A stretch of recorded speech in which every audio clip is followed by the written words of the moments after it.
Grinder, Delosier and Associates presents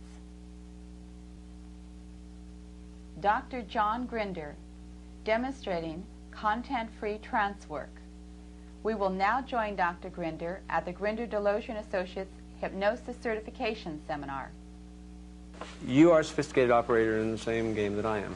You have found yourself in a situation where there's a choice that you wish to complete, a project that you've been working on for some period of time.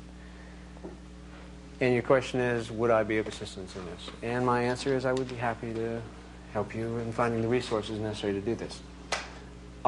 As far as I'm concerned, you can listen with both conscious and unconscious process. Or, if your unconscious believes it would be more useful for the reorganization to occur without your conscious being present, I leave that choice entirely in the hands of your unconscious. I myself have no preferences in this matter. I'm shaking like hell inside. So find comfort where you need to find comfort, but an alertness in the comfort that allow you to make a full record of what ensues.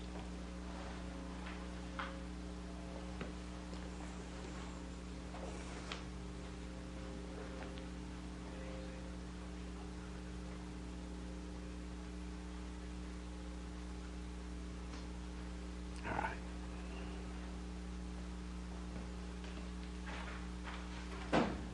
Pleasure, once again, to be granted access to a very sophisticated, powerful, unconscious mind. You have, in your lifetime, accomplished many interesting things. You've requested of me assistance in completing a project which you have been occupied with for some period of time. It is obvious to me that you have the resources necessary. The issue becomes, at what price? Earlier in your personal history, you had an experience of completing a project much like the one you're occupied with now, but it was at a great personal cost. It was a project that, while at points may have been inherently satisfying, and the result that you achieved by its completion was both personally and professionally an advance for you, it was done in such a way that at that point your unconscious mind made a decision to support a promise that you made consciously. That is, never again.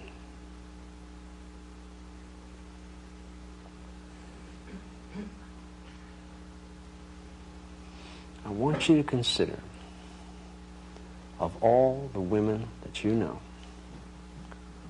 who best could serve as a model for how to release a child once the child has grown to the point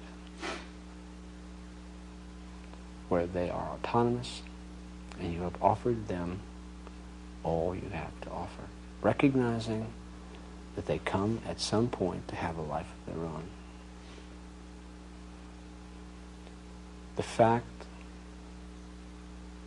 that you offered them experiences, you used all the resources that you could muster during their upbringing in such a fashion that you gave to them what at that point in time you had to give, is not a statement that they represent what you're able to do now, but that as of the time and the place that you came to recognize their autonomy and let them fly free, that was the best you were able to muster at that point. Your hope as a parent is always that you gave them enough that they will go well beyond what it is that they achieved at at the point that he released them. When a carpenter creates a cabinet, the cabinet does not represent the carpenter. It only represents what the carpenter is able to produce at that point in his development as a carpenter. The carpenter releases this product to the world with the hopes it will be recognized as a fine, crafted piece of work, but that it does not represent any longer than the point at which he releases it, what he's capable of at that point in time. I spent a year at Rockefeller University as a guest research investigator. Had the good fortune to work with a man named Paul Postal. Postal was the leading syntactician in the field that I was a graduate student in. Together we wrote a series of papers. The night before we were to submit the major paper to the major journal, I stayed up all night searching to discover if I could find counterexamples to the particular work that we had done together. I was horrified in the middle of the night to discover that I could generate several classes counterexample to the thesis that we had used as a focal argument in our paper. I went in early to the office and waited with patience for Postal to arrive. And when he arrived, I explained to him what I had discovered. In my surprise, he looked at me and said, "Of course, there are counterexamples. The paper that we're going to go ahead and publish after we submit to this journal is an example of our best effort to think through these problems, given our limited resources at this point in time. I will continue to change and develop my own thoughts. I will, in a sense, be freed of the thesis that we've entertained in this particular paper as soon as I've made it available to the rest of the investigative community for whom it will serve as a spur. It is important to understand," said Postal, "that I have never published a paper to which I did not have solid counterexamples. No production of mine, I am intelligent enough to understand, will ever be the final word. But more important than its accuracy is the effect it has in stimulating response from the world."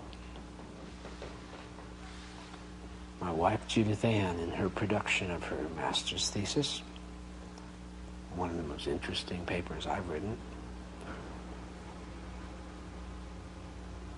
hesitated after she had completed all but the summary.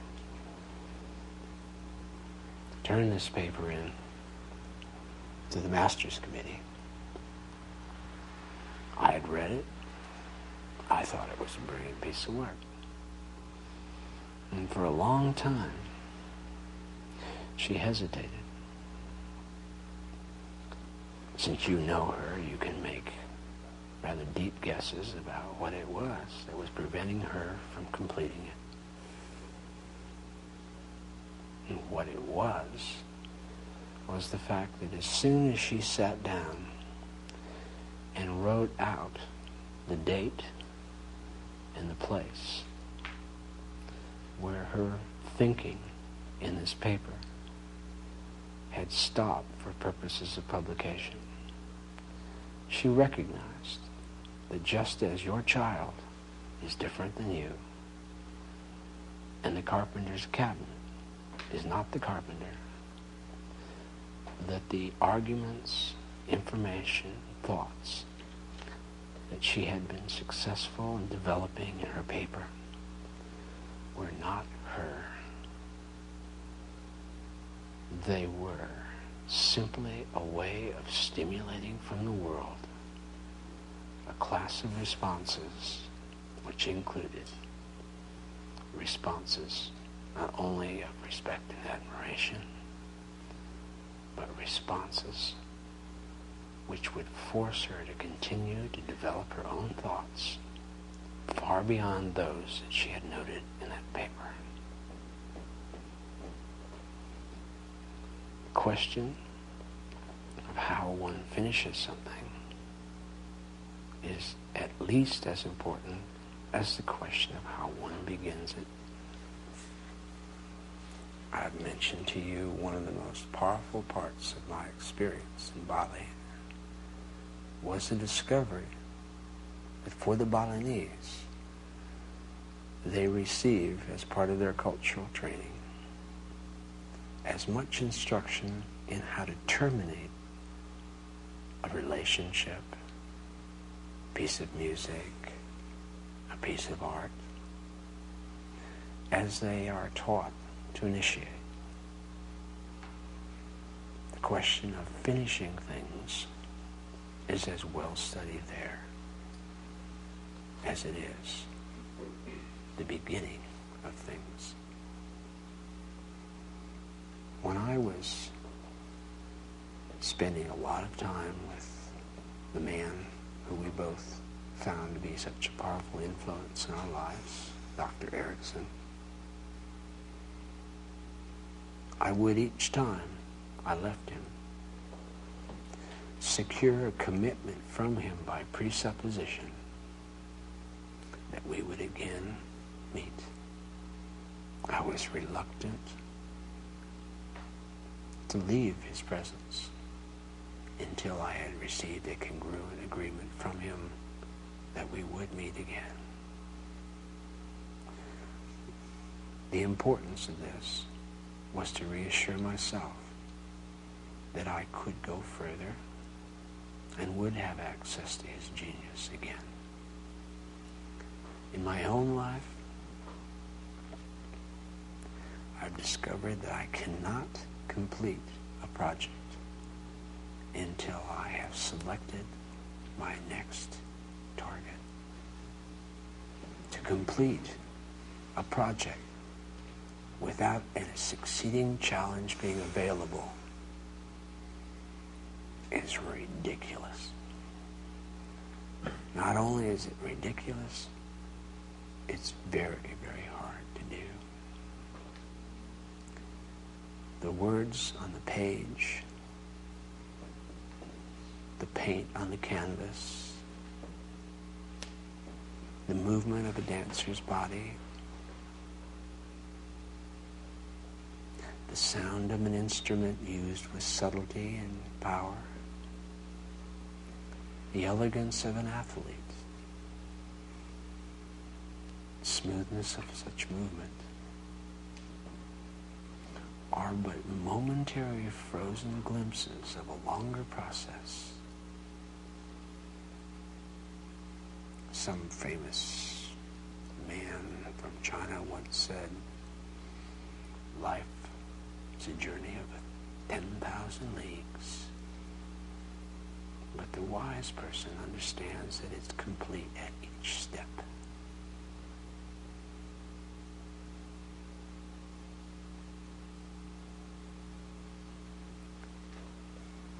Your unconscious mind has certain responsibilities in supporting your activities in the external world. It knows better than I what specific arrangements need to be made to allow you to move to the next steps. And it is correct in defeating any attempt on your conscious mind's part to do so until you have selected what paths process will lead from the completion of that step.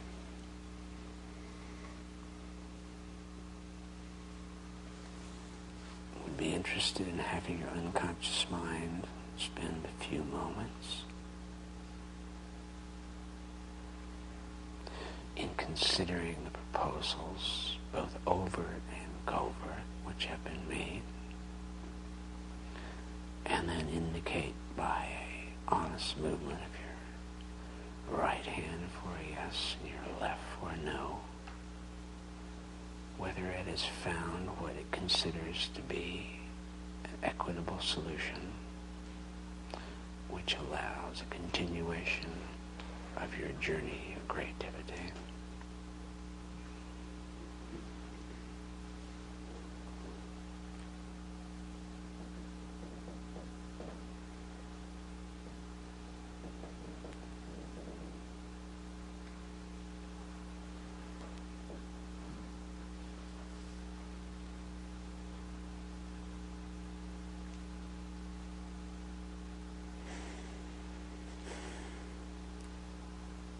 Deep consideration.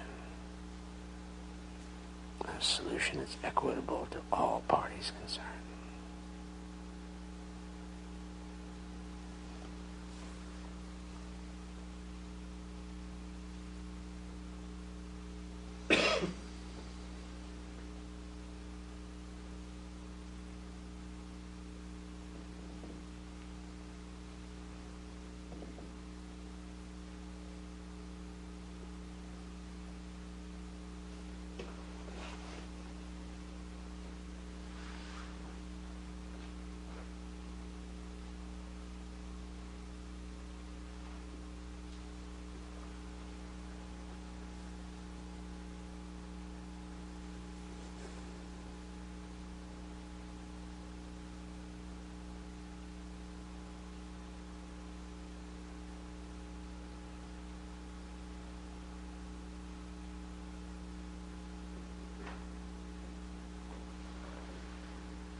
as you continue to amplify that response so as to make it entirely definitive,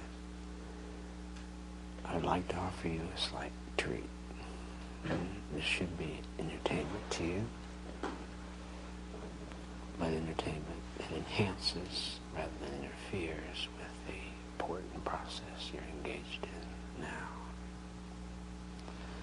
And that is, you've heard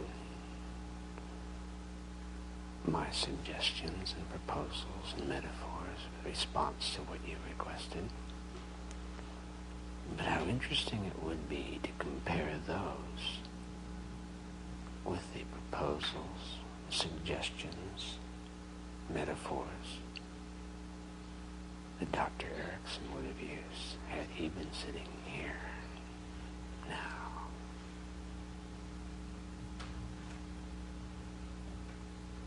That's right. Listen.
That's right.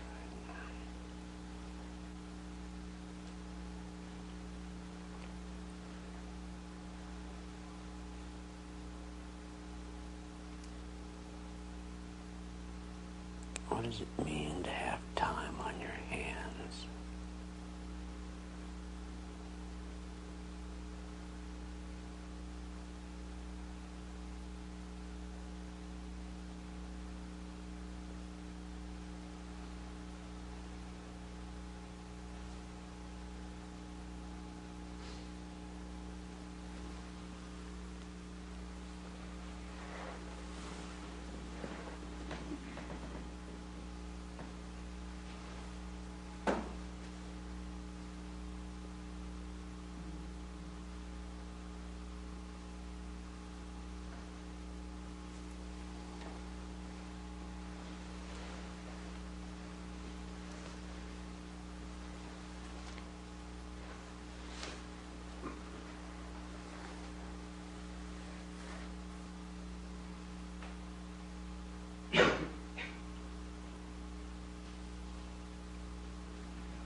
It's always a pleasure to be surprised by things you've never seen before.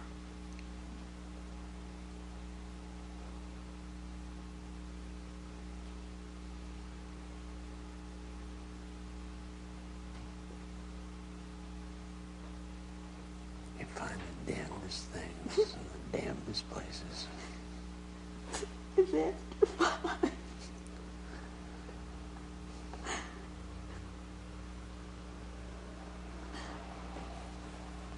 It's after 5. So, that means it's time.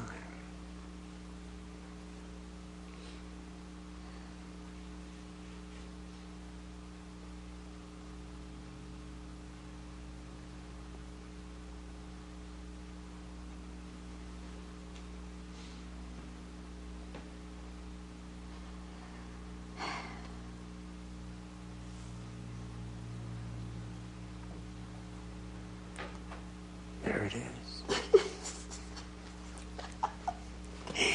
It's hard to believe, but there it is.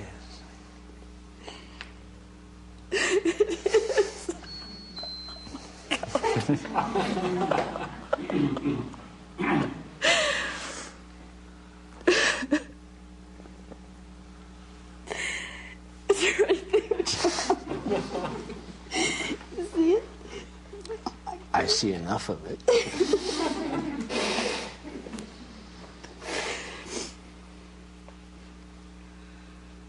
It's not gold, though. It may be worth more. I think so. It may be worth more. So, take it home. Don't let that sucker fall out. I have no fear.